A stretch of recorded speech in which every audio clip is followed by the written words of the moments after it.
Great day, students. Welcome back to Mr. Sargent Teaches Vocabulary. And we have a very easy week this week. We only have 9 words to talk about since we're at the end of our War of 1812 unit. I cannot express just how proud of each and every one of you I am. I have had people coming up to me saying they love learning about these words. I've even heard some of these words being used in conversation, which, as you know, has been one of the challenges that we've tried to achieve with this. So this week, our challenge isn't going to be presented until the end of the video. So you got to watch through the video. You got to write down the words, the part of speech, the definitions, because at the end, I have a challenge activity for each and every one of you. So ladies and gentlemen, let's go ahead and begin, because the 2 stories you're going to read this week, The Battle After the War and Peace and Pirates, well, they have some great words. And one in particular that I'm really excited about because it's one of my favorite sports teams. So let's go ahead and get started with the words that are coming from The Battle After the War. Now, before I begin, one thing that you're going to notice is these words are going to be different colors. Whenever you see the word that is blue, this is what we call a tier 2 word. Now, a tier 2 word is a word that is challenging, but it's a word that you should know.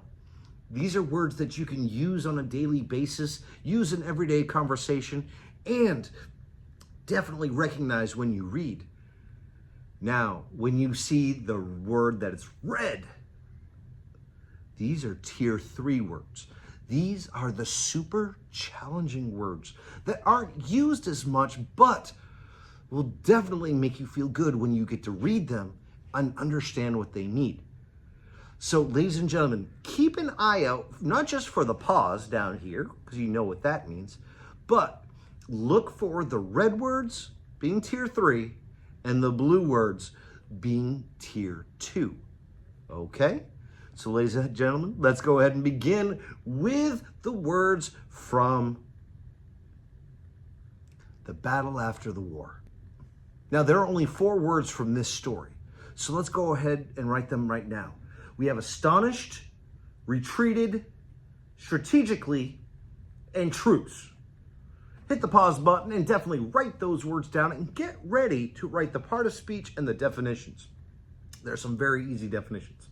So go ahead and hit the pause button right now. All right, you got them written down? Let's continue. Let's start with the word astonished. Uh-oh, it's blue. We know that's a tier 2. All right. So astonished is an adjective that means the feeling of being surprised or the feeling of amazement. Next, we have retreated. Once again, look at the color. Very good. Retreated is a verb. It means moved backwards to avoid danger.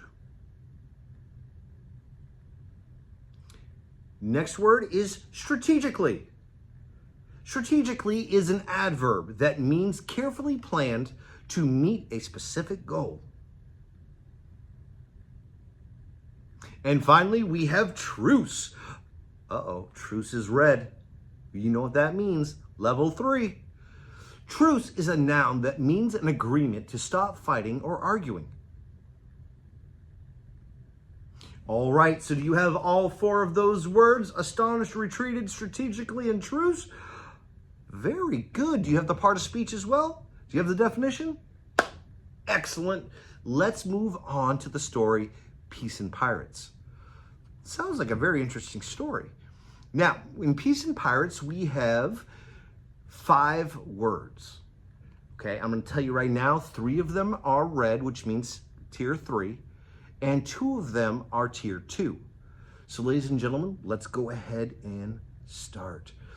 Our words are going to be ancestors, dejected, jubilant, navigator, patriots. Ooh, I like the Patriots. I don't just like the Patriots, I love the Patriots. All right, so go ahead and write those words down now. All right, do you have the 5 words? Excellent. Let's start with ancestors. If you notice the color, okay, very good. Ancestors is a noun that means people in someone's family from the past. Next, we have dejected. Dejected is an adjective that means very sad. Next, we have jubilant. Jubilant is an adjective that means very happy. Next, navigator. Navigator is a noun that means someone who plans a route from one place to another. And finally, we have patriots. Patriots is a noun that means people who love and support their country. All right, do you have all the words? Excellent. If you don't, go back in the video. Before we go to the challenge, go back through this video and definitely write these words down and write these meanings down, because the challenge I'm about to give you is definitely going to be needed for this activity. Okay? So, if you have your words written down and you have studied those words or you have them right in front of you, feel free to complete this next challenge. Now, what I want to do here is give you a few sentences that, well, they have some certain clues in the words called context clues. Now, each one of these sentences has one of the words that we talked about missing. You have to guess which word is missing. All right, so let's take a look at our first sentence. Now, with our first sentence, go ahead and write with me. Miss Daniels blank planned her escape from the escape room. Period. Okay, so out of our list of words, which word would we write in with it? Well, if we go through our definitions and we go through the sentence, I see the word planned there. I'm going to go ahead and underline it. Okay? Planned, if I go back to my definitions and I look at some of my words, wait a minute. In the word strategically is an adverb that means carefully planned to meet a specific goal. It's strategically, isn't it? And our clue is planned. So, ladies and gentlemen, go ahead and write strategically next to or in the blank spot for that sentence. Did you do it? Awesome job. All right, now for the rest, I'm not going to give you the answers. So let's go ahead and read some of these sentences. Number 2 is Miss Lewis was blank and surprised at how many gifts she received for Christmas.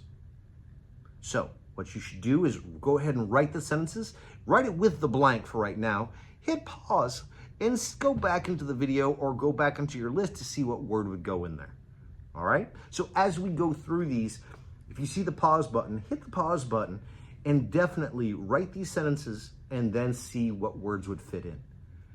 Number 3, Mr. Sargent was quite blank and happy to go to the woods. Well, if you know me, that's true.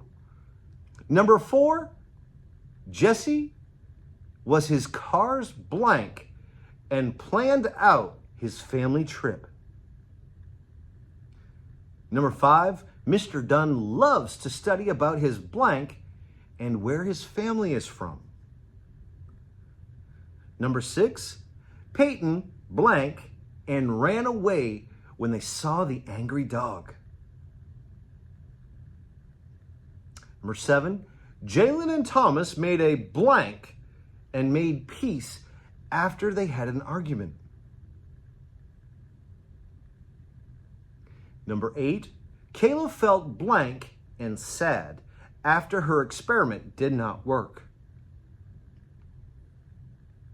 And number 9, Melanie always wears red, white, and blue to show that she is a blank. Now, ladies and gentlemen, if you missed some of these sentences, go back, bring this to me on Monday or whenever you see me to see if you are correct. And if you're correct, I may have something for you. All right? So definitely, if you missed any of these words, go back. If you're struggling with some of these words, find your way to study these words and make these words yours. Use them in sentences, use them in conversations. Show off, ladies and gentlemen, what you have learned and what you know. If you need any help, I'm always here. But until then, ladies and gentlemen, enjoy your time, enjoy your vocabulary, and I cannot wait until the next time we get to talk.